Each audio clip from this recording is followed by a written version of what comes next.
Donc, on est rendu à Marc 7. Et ce matin, on va voir les versets 24 à 37 ensemble. Marc 7, les versets 24 à 37. Vous savez, on aime louer Dieu, on aime chanter des chants au Seigneur, puis c'est quelque chose que l'Église fait depuis le début des temps. C'est quelque chose que le peuple d'Israël faisait même avant, quand on regarde les psaumes et tout ça. C'est des chants qui étaient chantés à l'Éternel. On chantait en se rendant au temple, on chantait quand on arrivait proche du temple, puis il y avait d'autres types de chants qu'on chantait quand on était dans le temple et quand on était ensemble réunis avec les autres frères et sœurs dans la synagogue. Et c'est quelque chose qu'on aime faire. Et à travers les temps, à travers les âges, il y a des chants qui vont comme marquer des époques, ou des chants qui vont marquer l'histoire, qui vont être chantés plus que d'autres. Par exemple, un des chants chrétiens, probablement le plus populaire, ou le plus connu, ou le plus chanté, ou un de ceux-là, en tout cas, c'est celui de John Newton, que vous connaissez, qui s'appelle « Amazing Grace ». Vous connaissez ce chant-là, « Grâce infinie ».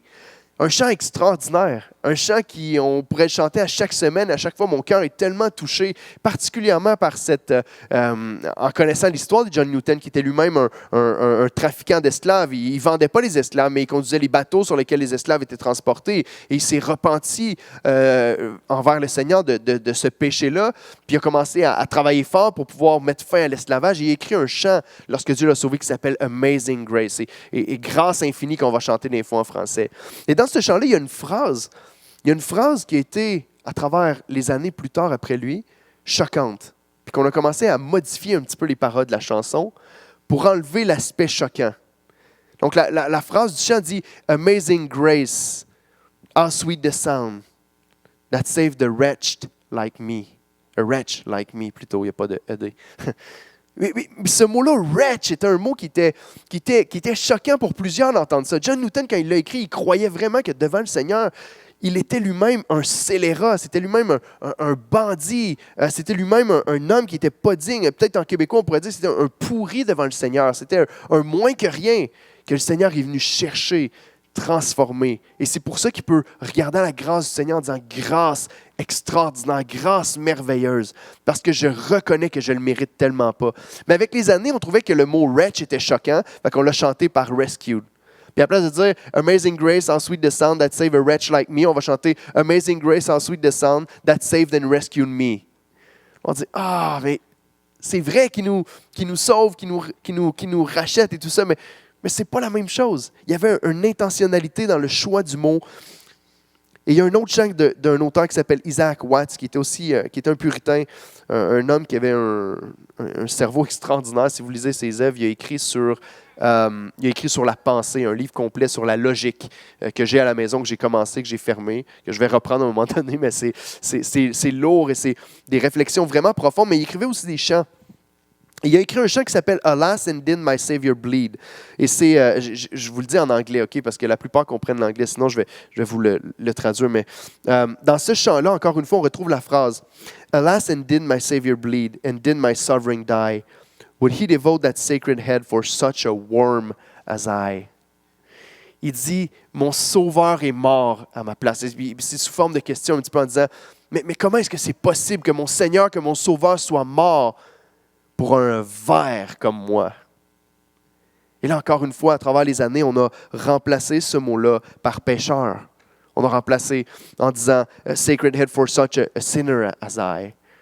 Parce qu'on trouvait que worm était trop fort. Et il y avait des gens qui pouvaient chanter ça dans notre monde d'estime personnelle, où est-ce qu'on se sent tellement bon et on a l'impression que je n'étais pas si pire que ça. Même avant que Jésus vienne me sauver, je n'étais pas si pire que ça. Il y en a des bien pires. Je n'étais pas Hitler quand même. Puis on chante un chant, puis là, tu vois ces paroles-là affichées. Et il y a des gens, il y a des témoignages de personnes qui ont dit « Moi, tant qu'il y avait ce mot-là, worm, et tant qu'il y avait ce mot-là, wretch », je fermais ma bouche quand j'arrivais à cette phrase-là parce que je me disais « Non, moi, je ne suis pas un ver, moi, je ne suis pas un scélérat, moi, je ne suis pas un pourri, un moins que rien. Le Seigneur est venu me sauver, c'est vrai, mais la réalité, c'est que tu peux arriver à chanter un chant comme celui-là seulement lorsque tu comprends la gravité du péché. Lorsque tu comprends à quel point on ne mérite pas aucun d'entre nous autres le salut en Jésus-Christ. Lorsque tu commences à comprendre la grandeur, de la splendeur, de la sainteté, de la pureté, de la perfection de notre Dieu qui est au ciel, là, tu commences à dire, « OK, j'arrive pas à sa cheville. Devant le Seigneur, je suis le moins que rien. Je suis un ver de terre. Je suis un déchet. » Et c'est toute une grâce que le Seigneur nous fait de descendre et de venir sauver des personnes comme nous autres. Est-ce que ce n'est pas le témoignage d'Ésaïe dans Ésaïe 6? Lorsque lui-même passe 5 chapitres, je vous l'ai dit souvent parce que c'est un de mes passages préférés de l'Écriture. Lorsque Ésaïe se retrouve devant le Seigneur, il y a une vision extraordinaire de Dieu sur son trône. Et ça fait 5 chapitres qui passent à dire « Malheur à vous, peuple d'Israël, malheur à vous parce que vous avez péché. » Puis quand il se retrouve devant Dieu, lui qui est le prophète choisi de l'Éternel pour parler au peuple, tout à coup en voyant la splendeur, la pureté du Seigneur, va dire « Malheur à moi, car je suis impur et je vis au milieu d'un peuple dont les lèvres sont impures. Et j'ai vu le Seigneur des armées, je vais mourir. » Seulement lorsque tu comprends la grandeur et la perfection du Seigneur. Et le texte qui est devant nous aujourd'hui, c'est un texte qui nous rapproche de cette réalité-là. On va voir dans la première partie du passage une femme qui a réalisé. Le Seigneur va l'appeler un chien. Et elle va dire « Amen ». C'est une femme qui a réalisé sa petitesse devant le Seigneur. Et on va voir quel impact ça peut avoir dans sa vie et dans la nôtre. C'est la même chose que Paul a pu dire dans Romains 7, 24, lorsqu'il va parler de son combat lui-même avec le péché. Le mot qui est utilisé, wretch, que John Newton utilise dans son chant Amazing Grace, c'est le même qu'utilise ici Paul dans la parole de Dieu. Lorsqu'il va dire misérable, que je suis misérable, c'est en anglais, ils l'ont traduit par wretch, c'est le même mot, je suis un scélérat. Misérable que je suis, qui me délivrera du corps de la mort? Et aujourd'hui, on va voir l'exemple d'une femme qui a réalisé la gravité de son péché, qui a réalisé à quel point elle ne mérite pas la grâce de Dieu, puis qui a réalisé devant quel grand sauveur elle se tenait. Vous êtes prêts? Donc ici, on voit un exemple extraordinaire de foi à travers cette femme-là. Puis dans la deuxième histoire, la deuxième rencontre d'un homme avec Jésus, on va voir à quel point la grâce du Seigneur est extraordinaire pour chaque personne. Et on va voir de quelle manière ça se manifeste à travers toute cette guérison un peu bizarre où est-ce que Jésus va mettre sa salive dans la bouche d'un autre homme. Lorsque Jésus va faire des grands signes, va mettre ses doigts dans ses oreilles, puis il va lever les yeux. Ça va être une scène un peu dramatique qui des fois nous confond. On a de la misère à comprendre pourquoi est-ce que Jésus fait ça quand il peut calmer une tempête avec sa bouche. Mais on va le comprendre à travers le texte d'aujourd'hui. Donc je fais la lecture des versets 24 à 30 pour commencer. Ensuite de ça, je vous donne l'idée principale. Donc, Marc 7, verset 24. Jésus étant parti de là, s'en allant dans le territoire de Tyr et de Sidon, il entra dans une maison, désirant que personne ne le sût, mais il ne put rester caché. Car une femme, dont la fille était possédée d'un esprit impur, entendit parler de lui et vint se jeter à ses pieds. Cette femme était grecque, syrophénicienne d'origine. Elle le pria de chasser le démon hors de sa fille. Jésus lui dit, « Laisse d'abord les enfants se rassasier. Car il n'est pas bien de prendre le pain des enfants et de le jeter aux petits chiens. » « Oui, Seigneur, lui répondit-elle, mais les petits chiens sous la table mangent les miettes des enfants. » Alors il lui dit à cause de cette parole, « Va, le démon est sorti de ta fille. » Et quand il rentra dans sa maison, il trouva l'enfant couché sur le lit, le démon étant sorti. Une histoire extraordinaire. Donc voici l'idée principale du texte aujourd'hui. La grâce de Dieu est donnée aux plus misérables qui s'approchent de lui. La grâce de Dieu est donnée aux plus misérables qui s'approchent de lui. Prions. Seigneur, on veut regarder au texte qui est devant nous ce matin encore une fois avec humilité. Encore une fois en s'attendant à ce que tu nous parles, Éternel. On ne veut pas la parole d'un homme et la sagesse humaine, mais on désire la sagesse qui vient de ton esprit, la sagesse qui vient de toi. Seigneur, je te prie que dans ta grâce, tu nous fasses réaliser à quel point on est misérable et à quel point on ne mérite pas, Seigneur. Pas pour qu'on reparte avec la tête basse et découragé, mais pour qu'on reparte émerveillé par ta grandeur, par ton amour, par ta grâce, par ta puissance, Seigneur, par la puissance de celui qui est descendu de son trône pour se faire tout petit, pour sauver des scélérats comme chacun de nous. Éternel, je te prie de recevoir la gloire, non seulement dans la proclamation de ta parole, mais dans la réception de ta parole. Sois encore le trésor de nos cœurs, Seigneur. Sois vu comme le joyau de nos vies, alors qu'on est réunis ensemble pour entendre ta voix et pour regarder à toi. Amen.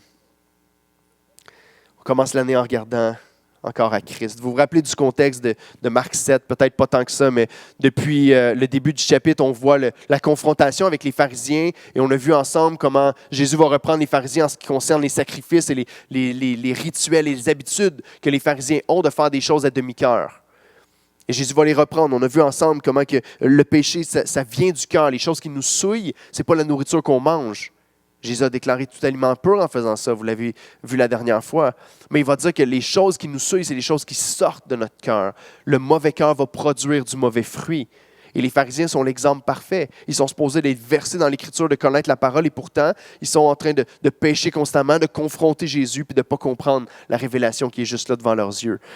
De la même manière, un petit peu, les disciples suivent Jésus, puis ils entendent prêcher, ils entendent le message de l'Évangile depuis le début du ministère de Christ. Ils marchent avec lui, ils le suivent, ils voient les choses qu'ils font, et pourtant, ils sont tellement souvent mêlés. Ils regardent à ce qu'il fait, puis ils ne comprennent pas exactement ce que Christ est en train de faire ou qui il est vraiment. Puis ici, Jésus va avoir une conversation avec cette femme-là. Et il va faire durer la conversation de manière à ce que la foi de cette femme-là ressorte comme un témoignage pour les pharisiens, pour les disciples et pour tous ceux qui regardent autour. Une femme non juive. Regardez ici, il nous dit que partant du territoire où est-ce qu'il était en Galilée, il s'en va vers Tyr et Sidon. Et Jésus a un plan. Jésus, son plan, c'est d'arriver dans la ville de Tyr et Sidon puis de se cacher. Donc, je ne sais pas comment il s'est préparé pour faire ça. Je ne sais pas s'il y avait déjà des gars dans le bateau qui étaient en relation avec des gens qui étaient là-bas. Mais il a dit, OK, quand on va arriver à Tyr et Sidon, on va trouver une maison. Je vais y aller en cachette. J'ai un peu de tranquillité, que personne ne le sache pour l'instant. On va aller dans cette maison-là. Puis, aucune idée. Le texte ne nous dit pas qu'est-ce qu'il va faire là. Le texte ne nous dit pas pourquoi il voulait être caché. Mais le texte nous dit simplement que Jésus voulait arriver là et il voulait que personne ne le sache. Mais Jésus ne peut pas rester caché. Jésus ne peut pas rester caché, car une femme dont la fille est possédée d'un esprit impur a entendu parler de lui. Puis elle s'est dit, moi je vais trouver Jésus. J'ai entendu dire que Jésus s'en venait dans notre coin. J'ai entendu parler de cet homme-là, puis je vais tout faire pour trouver Jésus. Donc, si on parle que la grâce de Dieu est donnée aux plus misérables qui s'approchent de lui, le premier point est tout simple, j'ai 2 points ce matin. Reconnaissant ma misère, je me jetterai aux pieds de Jésus. Vous pouvez faire de ça vos résolutions 2023 si vous voulez, c'est super simple. Hein? C'est encore une fois chercher Christ puis témoigner de Christ. Ça va être aussi simple que ça aujourd'hui. Mais premièrement, je vais me jeter aux pieds de Jésus comme cette femme-là l'a fait. Donc, on est dans le contexte de l'impureté, la nourriture qui souille et tout ça. Et là, ici, on a un cas, une femme qui est peut-être un des cas les plus impurs que tu peux trouver. Premièrement, c'est pas une juive, c'est une gentille, c'est une non-juive. Ici, il met l'accent tellement fort là-dessus. Il nous dit que c'est une syro-phénicienne, mais il rajoute que c'est une grecque pour être certain qu'on ne se trompe pas. Ce n'est pas une juive qui habite dans ce territoire-là de la syro-phénicie. C'est une grecque, c'est une femme qui n'est pas du peuple de Dieu. Autrement dit, souvent, vous allez voir dans l'Écriture que les Juifs pouvaient appeler les non-Juifs des chiens, des fois. Ils pouvaient les insulter en disant, eux, ils sont pas dignes, ils sont pas bons. Ils les voyaient comme impurs. Ils ne pouvaient pas manger avec les gentils. Et là, ici, tu as une femme comme ça qui vient d'un autre peuple. Deuxièmement, c'est une femme. Normalement, une femme et un homme ne peuvent pas avoir des conversations aussi, de manière aussi informelle que ça dans la rue comme elle va le faire avec Jésus. Et troisièmement, sa fille est possédée par un esprit impur. Je veux dire, aussi impur que tu peux avoir, là, c'est comme le maximum. Cette femme-là vit avec un démon dans sa maison. Puis elle s'approche de Jésus. Et elle s'en vient vers lui. On est dans ce contexte-là où tout le monde qui est autour probablement est absolument abasourdi que Jésus prenne même le temps de lui parler. Dans Matthieu, si vous prenez l'évangile synoptique, la même histoire un petit peu dans Matthieu, on va voir qu'au début dans Matthieu, Jésus l'ignore complètement. Elle parle, puis elle insiste, elle crie vers Jésus, puis Jésus l'ignore, jusqu'à ce qu'il commence à lui répondre comme c'est écrit ici. Et ce qu'il va lui dire, c'est « Laisse d'abord les enfants se rassasier. Car c'est pas bien de prendre le pain des enfants et de le jeter aux petits chiens. » Et là, c'est un passage controversé. Parce qu'il y en a qui vont dire que Jésus n'a pas vécu une vie parfaite sur la terre parce qu'ici, il a été raciste. Ici, Jésus a été vraiment méprisant envers cette femme-là qui était là. Vous savez, Jésus emploie souvent un langage provocateur.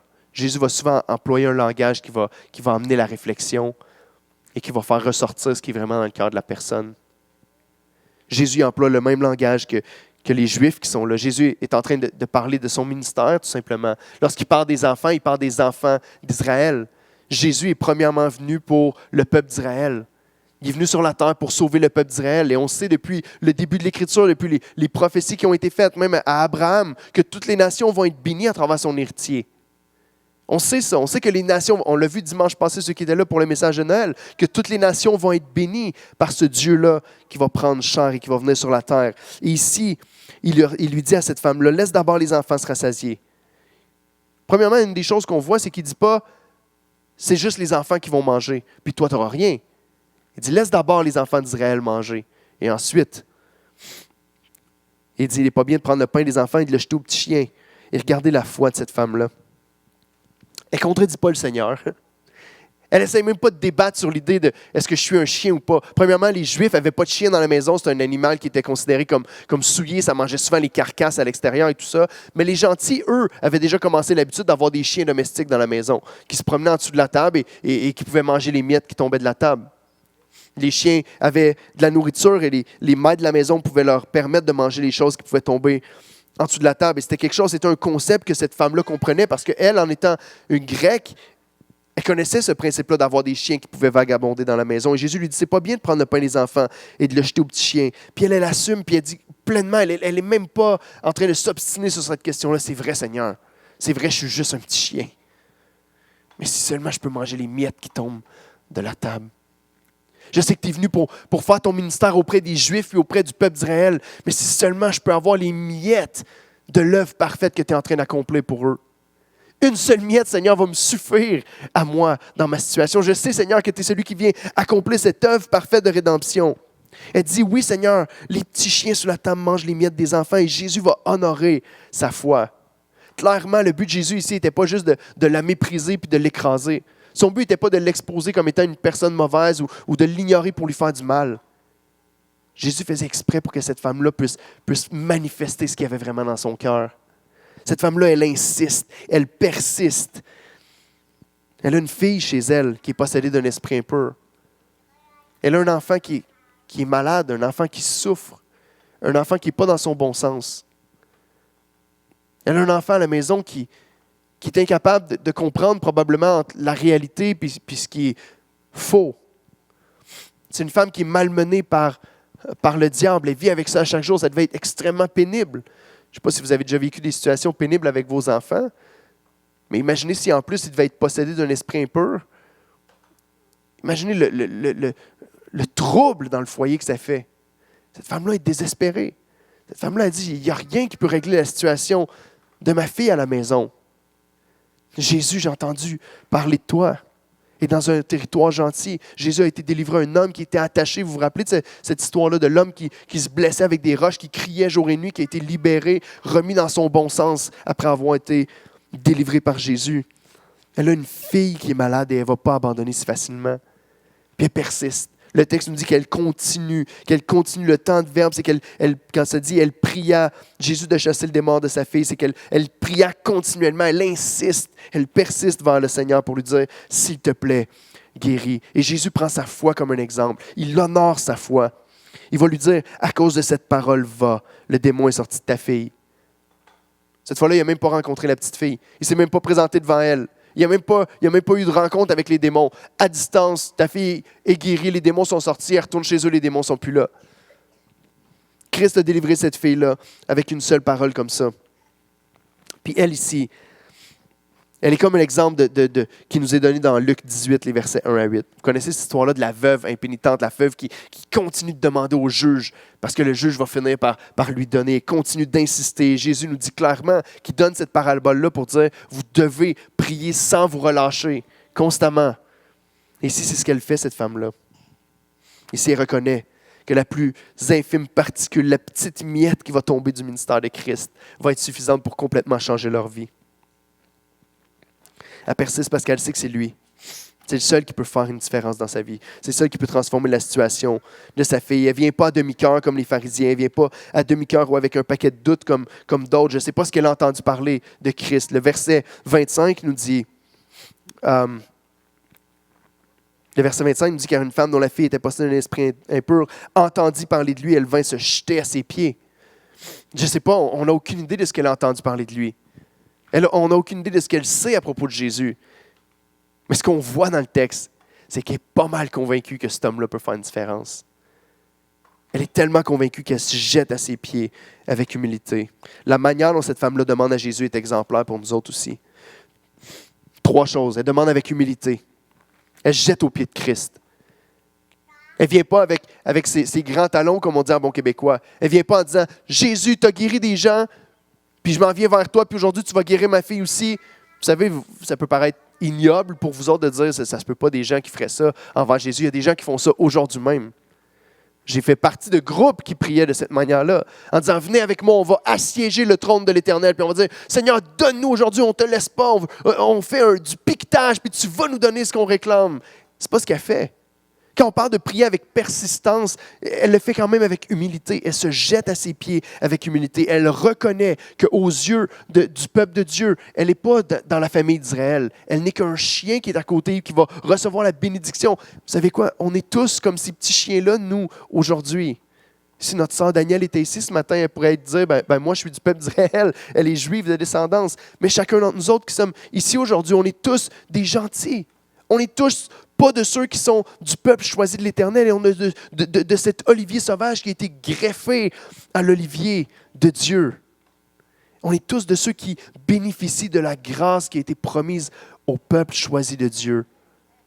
Quelle grâce incomparable, quelle grâce extraordinaire de dire, nous qui sommes des chiens, on peut goûter à ces miettes-là. Et dites-moi, les miettes de la perfection, ça reste quand même de la perfection, right? Même si on reçoit les miettes de ce que Jésus vient pour faire comme ministère, on est encore sous la grâce pleine de Dieu. On s'approche de lui avec humilité en disant, Seigneur, je sais que je ne le mérite pas. Je ne vais pas disputer avec toi de savoir si je suis un chien ou non. Je suis un ver, je suis un scélérat, je suis le moindre des saints. Et pourtant, Seigneur, tu me fais grâce. Elle s'approche de lui en reconnaissant qu'elle n'est rien, qu'elle ne mérite pas. Deuxièmement, elle s'approche avec persistance. Elle insiste, elle n'abandonne pas.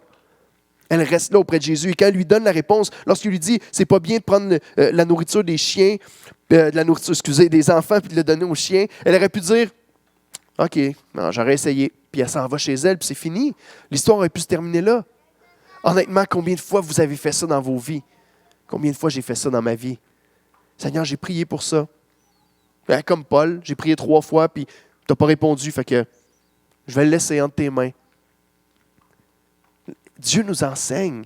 Christ lui-même, comme on l'a vu dans Luc 18, nous enseigne à prier sans jamais nous relâcher. La décision, la réponse qui va être donnée, ce n'est pas entre nos mains à nous autres. Ça ne relève pas de nous autres. La réponse, ça relève du Seigneur. Nous, on est appelés à prier sans se relâcher. Peut-être que tu es dans la même situation que cette femme-là, que ton enfant n'est peut-être pas possédé d'un esprit impur, mais que ton enfant ne veut peut-être rien savoir du Seigneur en ce moment. Ou peut-être que tu as de la difficulté à voir s'il y a vraiment une œuvre du Seigneur dans la vie de ton enfant. Peut-être qu'il y a une personne dans ton entourage que tu pries et que tu dis « Seigneur, je veux voir le fruit de la grâce dans sa vie. » Puis j'ai beau parler du Seigneur avec cette personne-là, j'ai beau prier pour cette personne-là, il n'y a rien qui se passe. Je vais juste arrêter, j'ai compris, ta décision, c'est de rien faire dans sa vie. Non, le Seigneur te dit « Continue. » Est-ce que ça peut être une décision qu'on prend dans nos vies en 2023 de dire « Je vais me jeter aux pieds du Seigneur et je vais persister dans la prière. » Ça ne veut pas dire que le Seigneur va répondre exactement comme je veux qu'il réponde, mais le Seigneur va répondre à chaque fois. Il n'y a aucune des prières des saints qui tombe à terre. Dans l'Apocalypse, on voit que les prières des saints sont mises dans une coupe qui est comme un encens devant le trône de Dieu. Et il y a un jour où est-ce que, quand on continue de lire dans l'Apocalypse, où est-ce que un des anges prend la coupe et la déverse sur la terre et le jugement de Dieu vient prendre place. Les prières des saints font toujours quelque chose. Toujours. Donc on prie avec persistance. Troisièmement, il prie avec urgence. Et je pense que c'est le point qui peut-être parce que si vous me connaissez, vous allez savoir pourquoi, mais c'est le point qui m'accroche le plus, c'est qu'elle prie avec urgence. Cette femme-là, elle ne va pas être sur le statu quo puis à se dire peut-être qu'il va arriver quelque chose, puis je vais juste retourner chez nous à la première réponse négative ou quoi que ce soit. Elle a entendu parler de lui. Faites juste vous imaginer la scène. Trop souvent, on lit le texte rapidement. Je vous l'ai dit, Jésus a fait des plans. Jésus a dit, je vais me rendre dans cette ville-là, je vais trouver une maison, puis je veux être dans une maison cachée pour que personne ne le sache. Mais Jésus ne peut pas rester caché. Puis ici, on ne nous dit pas, Jésus ne peut pas rester caché parce qu'il y a une foule qui vient cogner à la maison. Regardez le texte. Regardez ici au verset 25. La fin du verset 24 dit, mais il ne peut rester caché. Pourquoi? Car une femme, au verset 25, car une femme qui avait entendu parler de lui est venue se jeter à ses pieds. Qu'est-ce qui s'est passé entre les deux? Lui a fait des plans pour arriver quelque part et rester caché. Puis elle a fait des plans pour trouver Jésus puis savoir où est-ce qu'il était. Il a fallu qu'elle cherche. Il a fallu qu'elle se tienne au courant, il a fallu qu'elle pose des questions à des gens pour dire « Il est où ce Jésus-là? Il est où ce Jésus qui fait des miracles, qui guérit les malades, qui chasse les démons? » Il a fallu qu'elle fasse un plan pour se dire « Je vais arriver à ce moment-là, je vais me jeter à ses pieds, je vais lui dire telle et telle chose. » Cette femme-là est arrivée avec un sentiment d'urgence de dire « Ma fille est dans le trouble et il faut qu'il se passe quelque chose. Et je vais planifier et je vais m'organiser, je vais faire des efforts pour pouvoir rencontrer Jésus et vivre une différence dans ma vie. » Et je veux vous encourager à ça cette année encore. C'est une des choses, une des disciplines qu'on a à faire dans nos vies constamment. Mais est-ce qu'on peut dire en 2023, je ne vais pas attendre que le désir de lire la parole puis de rencontrer le Seigneur me tombe dessus comme par hasard pendant que je mange mon dîner? Est-ce qu'on va faire un petit peu comme cette femme-là puis dire, je vais m'organiser, puis je vais planifier, puis je vais faire ce qu'il faut que je fasse pour pouvoir rencontrer Christ à chaque jour de ma vie? Pour le prier, pour me jeter à ses pieds avec humilité, avec persistance, avec urgence. On voit ici une mama bear qui est prête à tout pour que son enfant vive une différence et soit guéri. Est-ce qu'on a ce sentiment d'urgence-là pour ceux qu'on aime autour de nous autres? Je dois vous avouer que je me repens devant le Seigneur souvent de ça. Très souvent, j'essaie de faire les choses par mes propres forces. Je veux dire, j'ai 2 de mes fils qui sont là, puis on en parle ensemble, fait que je suis à l'aise de le dire devant eux autres. Mais il y a des fois où est-ce qu'on a des conflits avec nos enfants. Il y a des fois où est-ce qu'on trouve ça difficile. Puis il y a des fois où est-ce que je vais m'approcher d'Ézéchiel ou d'Enoch, puis que je vais me mettre à genoux à côté d'eux autres, puis que je vais dire, je vous demande pardon. Je vous demande pardon parce que papa il a essayé par ses propres forces, puis j'aurais dû être dans la prière à la place. J'aurais dû chercher la face de Dieu. La plupart du temps, mes fils vont me dire, ouais, moi aussi, papa, je devrais prier pour ça. Peu importe ce qui va arriver à travers la prière. Mais de pouvoir dire, est-ce que je peux prendre à cœur la situation de ceux qui m'entourent? Est-ce que je vais être juste indifférent? Ou est-ce que je vais dire, Seigneur, je crois que c'est toi le seul qui peut faire une différence? Dans notre Église, c'est la même chose. On peut dire, j'espère qu'il se passe des choses merveilleuses avec l'Église d'Oxa. J'espère qu'il va y avoir des gens qui vont venir à Christ à l'extérieur qui ne le connaissent pas encore. Vous savez, j'ai été testé le 25 décembre. Parce que j'ai prêché un message ici, où est-ce qu'on a terminé en vous renvoyant dans vos familles puis en disant Jésus, qui est la lumière du monde, qui est venu pour éclairer les nations, va nous dire par la suite dans le Nouveau Testament que nous sommes la lumière du monde, puis qu'on doit à notre tour éclairer les nations, puis qu'on est des flambeaux dans ce monde de ténèbres, puis que les gens doivent voir notre lumière briller. Puis j'ai dit, partez dans vos familles, puis témoignez, puis brillez. Je suis arrivé dans ma famille le soir même, le 25 décembre. Puis mon neveu, qui est homosexuel, qui combat avec le péché, qui combat pas dans le fond, mais qui vit dans le péché, tout ça, est arrivé vers moi, puis il ne m'a pas lâché de la soirée, à vouloir avoir des conversations à propos de la Bible, à me poser des questions à savoir, est-ce que c'est péché l'homosexualité?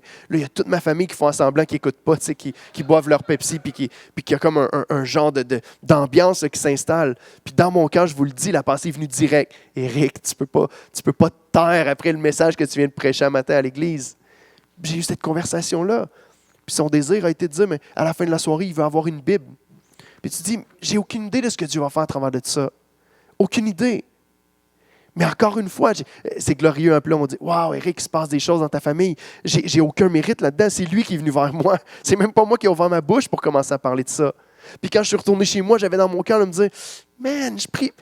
C'est quand que je prie pour lui. Et je ne pense pas de prier pour ce neveu-là tellement souvent, puis pourtant, Dieu peut faire quelque chose n'importe quand. Mais est-ce que cette année, on peut dire, Seigneur, je vais prendre à cœur les gens qui sont autour de moi. Je vais prendre à cœur l'œuvre à laquelle tu m'appelles pour prier, m'investir dans ma relation avec le Seigneur, puis pas juste le faire à la légère, mais m'organiser pour voir la vie de ceux qui m'entourent être transformée. Est-ce qu'on peut dire, Seigneur, les miettes me suffisent?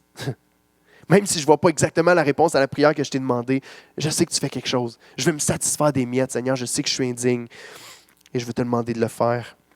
Donc ici, Jésus a laissé la conversation se développer pour que la grande foi de cette femme-là soit manifestée aux yeux de tous. Puis ensuite de ça, on voit une autre histoire. Il rencontre une autre personne. Le démon est sorti de cette femme-là avec une seule parole. Elle retourne chez eux. On ne sait pas comment ils ont reçu l'information, mais elle retourne chez eux. La jeune fille est dans son bon sens, est correcte. Puis ensuite de ça, il part. Puis là, c'est dur à comprendre parce qu'au début, on nous dit qu'il quitte le territoire de Tyr au verset 31. Il revient par Sidon vers la mer de Galilée. Il traverse le pays de la Décapole, puis il arrive dans cette Décapole-là, les 10 villes. Déca, c'est 10 polices, métropolis, vous savez, c'est les villes. Il revient dans la région des 10 villes des païens, encore une fois dans le territoire des gentils. Jésus est en train de lui-même commencer cette œuvre envers les autres nations qui ne sont pas le peuple d'Israël. Jésus est lui-même en train d'ouvrir la porte pour l'œuvre que les disciples vont faire plus tard. Puis ici, on ne comprend pas parce qu'il fait un méchant détour, puis on n'a aucune idée pourquoi. Mais laissez-moi vous lire les versets 31 à 37. C'est le dernier point. Reconnaissant ma misère, je vais me jeter aux pieds de Jésus. Et deuxièmement, reconnaissant la misère des autres, j'annoncerai Christ sagement.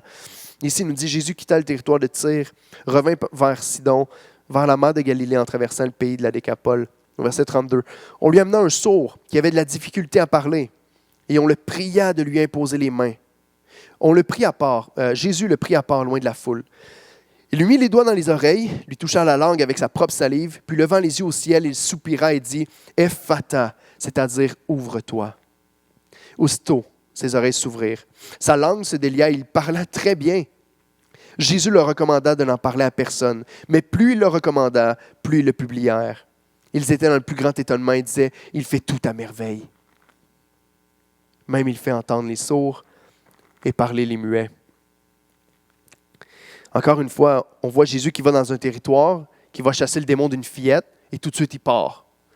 Je veux dire, comme si en réalité, il planifiait d'aller faire cette délivrance-là, puis là, il part, puis il vient voir cet homme-là ici, dans le territoire des païens, encore une fois, la Décapole, et encore vers les gentils.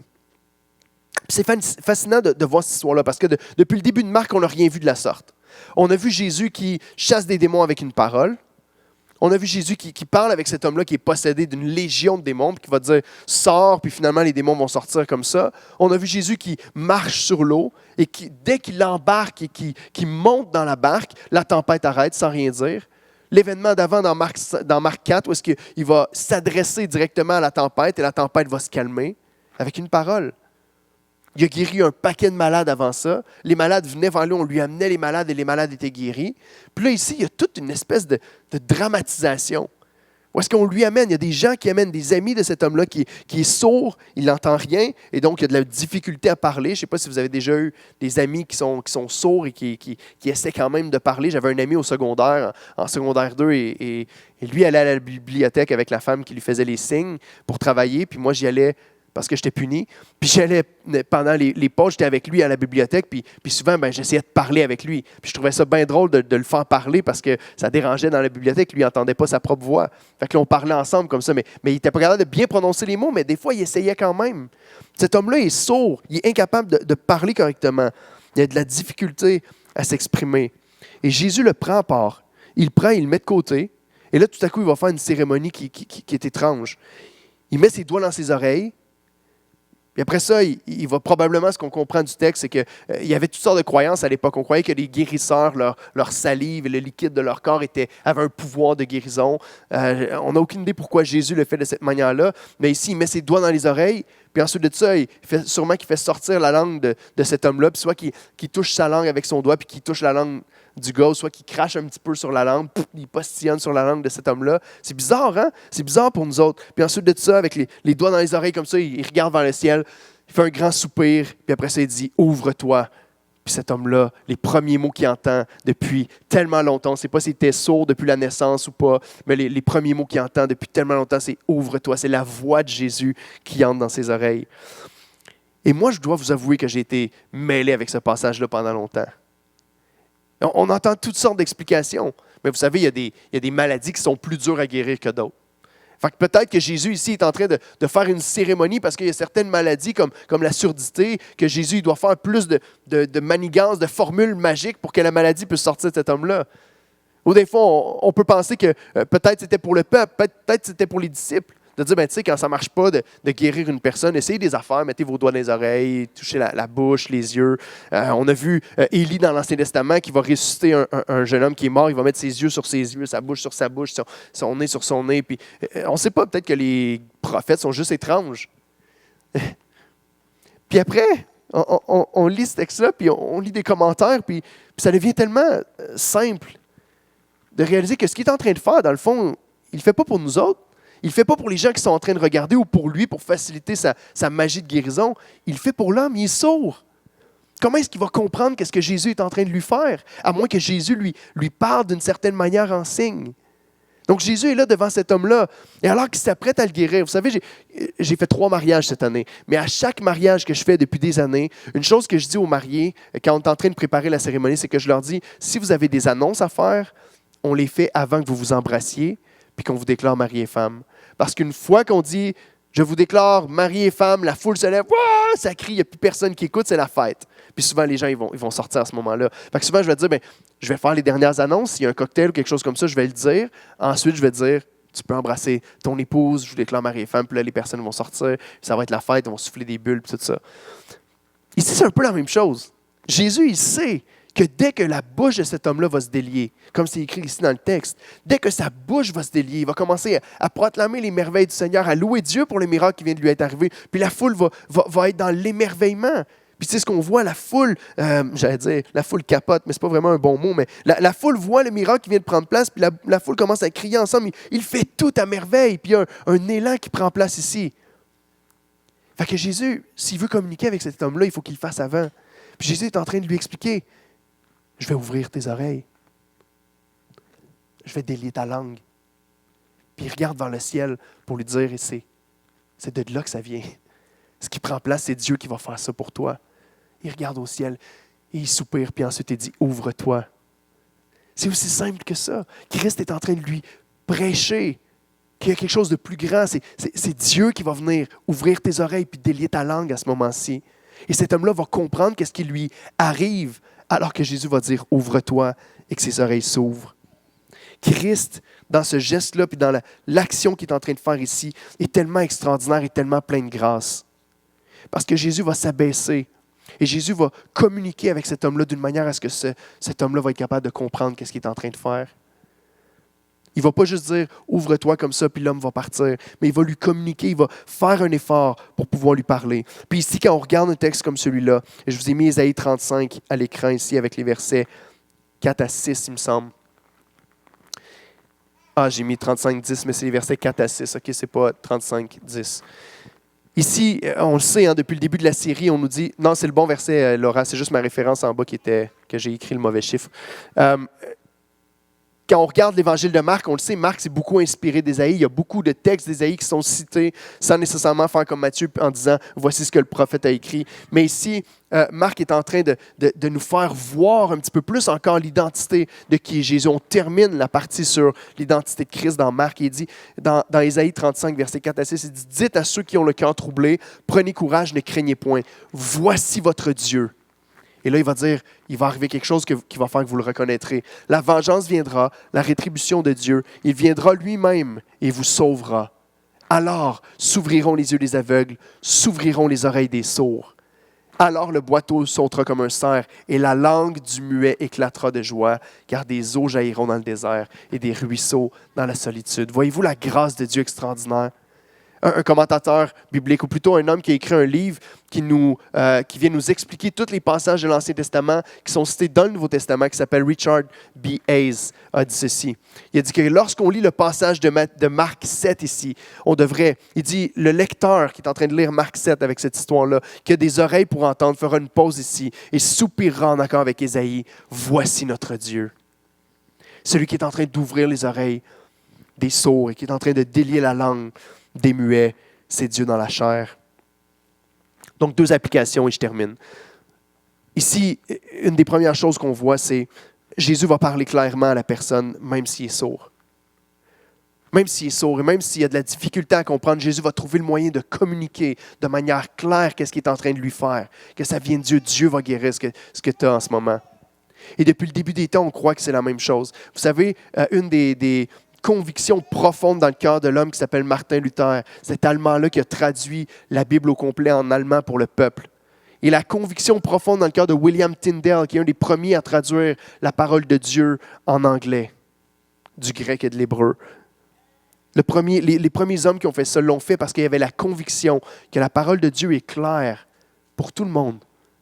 Que tu n'as pas besoin, comme l'Église catholique pouvait l'annoncer à l'époque, d'être un pape ou d'être un prêtre, pour pouvoir comprendre les écrits. Dieu a communiqué d'une manière assez claire pour que chaque personne qui prend le temps de lire l'Écriture peut comprendre la parole de Dieu. Dieu va communiquer clairement et Dieu va se faire connaître à toi clairement. Parfois, si tu es un enfant de Dieu, Dieu va te parler à travers des frères et des sœurs aussi. Lorsque la parole va sortir de la bouche d'un frère ou d'une sœur qui va te reprendre, qui va te corriger, qui va t'aimer, qui va t'encourager, lorsque la parole va venir, tu vas reconnaître parce que l'Esprit de Dieu habite en toi, que c'est la parole de Dieu. Dieu va se faire connaître à toi clairement. Des fois, on dit comment je fais pour savoir c'est quoi les prochaines étapes dans ma vie, où me diriger, comment prendre telle et telle décision dans ma vie, c'est quoi mon appel? Question qu'on entend tellement souvent. Prends la parole de Dieu, commence à lire, et Dieu est fidèle pour te parler clairement. Dieu n'est pas un Dieu qui est caché pour rester caché. Dieu est un Dieu qui est caché pour se laisser trouver par nous. Cherchez et vous trouverez. Frappez et l'on vous ouvrira. C'est la promesse de Dieu. Si tu viens vers lui, Dieu va te parler de manière claire. Mais on ne doit pas faire comme le peuple d'Israël, qui répétait tellement souvent cette phrase-là dans l'Ancien comme dans le Nouveau. Aujourd'hui, si vous entendez sa voix, n'endurcissez pas votre cœur. Si tu entends la parole de Dieu et tu sais ce que Dieu est en train de te dire, n'endurcis pas ton cœur. Deuxièmement, et je termine avec ça, c'est que en voyant de quelle manière notre Seigneur est plein de grâce envers cet homme-là, en voyant de quelle manière le Seigneur va communiquer d'une manière à ce que cette personne-là va comprendre, je crois qu'on doit apprendre quelque chose à nous autres aussi dans la manière de communiquer avec les gens qui nous entourent. Je crois qu'on est appelé à prêcher l'Évangile à tous ceux qui sont autour de nous autres, dans nos familles, au milieu de travail, dans les écoles, peu importe les endroits que vous êtes, dans votre voisinage. Si vous n'avez pas encore frappé à la porte de vos voisins, allez-y, rencontrez-les. Lorsque vous allez vers les gens, par contre, écoutez-les. Tellement souvent, on parle beaucoup et on n'écoute pas beaucoup. Mais lorsque tu les écoutes, je crois que ça devient beaucoup plus facile de savoir comment parler à chacun. Chaque personne a des choses qui se passent dans leur vie. Chaque personne a des idoles dans sa vie. De l'argent, de la vanité, de la sexualité, de toutes sortes de recherches, de personnes qui recherchent le bonheur. Comment est-ce qu'on va leur communiquer l'Évangile d'une manière qu'ils vont le comprendre eux autres? Et là, on peut dire, ben là, Éric, là, on prêche l'Évangile d'attitude, puis Dieu s'occupe du reste. C'est pas vrai, vous ne le faites pas de la même manière avec vos enfants que vous le faites avec vos amis. On s'adapte à nos enfants. On va le dire avec des mots plus simples. On va expliquer les termes qu'on veut utiliser. Avec quelqu'un qui est universitaire, qui est professeur à l'université, mais je vais peut-être y aller avec des mots un petit peu plus compliqués, puis je vais y aller dans des concepts un petit peu plus, pas facile à dire, profonds. Mais il faut être capable de reconnaître que chacun a besoin d'entendre la parole de Dieu. Mais si vous voulez investir dans un ministère important. On aime investir dans des ministères qui font une différence. Et un des ministères qu'on aime beaucoup, c'est Publications chrétiennes, avec Daniel Anderson, qui traduisent des livres en français, qui traduisent une tonne de livres en français pour que le peuple francophone au Québec et en France puisse entendre parler du Seigneur dans leur langue maternelle. Et je veux vous donner quelques données, okay? Quelques statistiques. Hein? Les dernières semaines, je vous ai donné beaucoup de statistiques. J'aime bien ça, vous donner des statistiques sur certaines choses comme celle-là. Mais voici une des choses qu'on aime encourager, qu'on aime donner à ces ministères-là, comme celui de Wycliffe, qui nous donne des statistiques sur le nombre de personnes encore sur la surface de la Terre qui n'ont pas la parole de Dieu dans leur langue. Okay? Sur la surface de la Terre, il y a au moins 7300 langages qui sont parlés ou gesticulés dans le monde. Au moins 1,5 milliard de personnes n'ont pas la Bible complète dans leur langage. 1,5 milliard, c'est plus que l'ensemble du continent africain. C'est plus que la population du continent africain au complet, qui n'ont pas la Bible complète dans leur langage. Au moins 1600 langages ont accès au Nouveau Testament et quelques portions des Écritures dans leur langage. Au moins 1600 ont encore besoin que la traduction de la Bible commence à se faire. Il n'y a rien qui a été même commencé. Puis il y a un travail qui est commencé pour plus de 2800 langages sur la Terre. Donc, il y a des organismes comme Reaching and Teaching qui sont basés, leur maison mère à Louisville, avec un de mes amis qui s'appelle Ryan Robertson, qui ont traduit il n'y a pas si longtemps la Bible pour un dialecte d'un peuple qui est retiré dans le bois, qu'ils n'ont jamais de livre, leur dialecte n'a jamais même été écrit. Et dans les derniers 5 ans, ils ont réussi à traduire la Bible dans leur dialecte pour pouvoir leur donner la parole de Dieu à ce peuple-là qui entend parler de Christ. Vous savez, on est appelé à atteindre et à faire de toutes les nations des disciples. Que ce soit un sujet de prière pour chacun d'entre nous autres dans l'année qui vient, de pouvoir dire comment est-ce que je peux contribuer à ce que la parole soit répandue, non seulement autour de moi, de manière claire, mais dans le reste du monde aussi. Et ce qu'on va faire dans la prochaine année aussi, c'est qu'on va débuter un cours de Discipola 101. On va le commencer ici à l'Église, de 8h45 à 9h45 le dimanche matin. Si vous n'avez jamais participé au cours de Discipola 101, c'est vraiment la première étape à l'Église d'Oxa de formation de disciples. Vous savez, la Bible ne nous enseigne pas à juste faire des convertis, à faire prendre des décisions à des gens, mais on est appelé à faire des disciples. Et ça passe par de la formation. On veut prendre le temps de regarder à l'Écriture puis à la parole. Le cours des Discipola 101, ce matin, on vous a rendu ça très facile. Si vous n'avez jamais participé à ce cours-là, il y a un ordinateur qui est derrière, puis il va y avoir un bénévole qui peut prendre votre nom puis vous inscrire tout de suite ce matin. Ça va durer 8 semaines. C'est pas tant que ça, hein? 8 dimanches matin où vous venez de 8h45 à 9h45. Ça va être dans une classe ici à l'Église et vous allez pouvoir connaître les bases de la foi chrétienne. Donc, vous pouvez aller, si vous ne le faites pas ce matin à l'ordinateur en arrière, vous pouvez aller sur le site web de l'Église d'Oxa et cliquer sur l'onglet « Calendrier » en rouge, puis vous allez arriver sur une page qui va vous donner accès à tout ça. Mais allez vous inscrire si vous ne l'avez jamais fait. On va passer du temps à investir dans votre vie et vous allez grandir en tant que disciple de Christ et être de plus en plus équipés pour pouvoir proclamer la parole à ceux qui vous entourent. Quand ce cours-là va être terminé cette année, on va embarquer dans un cours Évangélisation 101 qui va prendre place les dimanches matins aussi à la même heure.